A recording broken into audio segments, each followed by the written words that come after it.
All right, today we are going to bench test a starter of a 16 horsepower Vanguard V-twin Briggs Stratton. It's very simple. Let's take a look. Here is my starter in the vise, and it just has the one terminal on it, which is the power. And this is real simple to do. Get a set of jumper cables. Make sure you got this thing in a vise, or you put a lot of pressure on it and hold it when you do activate this, because it does jump a little bit, not too much. So your power is going to go on that terminal. The ground is going to go onto something on the starter, something metal. Get a nice ground there. And we are going to take our other end over here to a battery.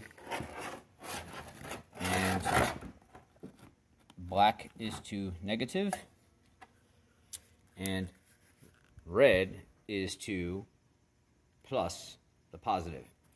Now, as soon as we touch this, that is going to spin if it works.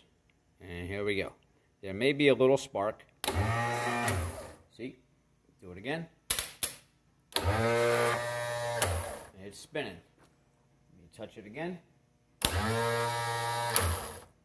It's working. And that's it. That is how you bench test a Briggs & Stratton Vanguard starter.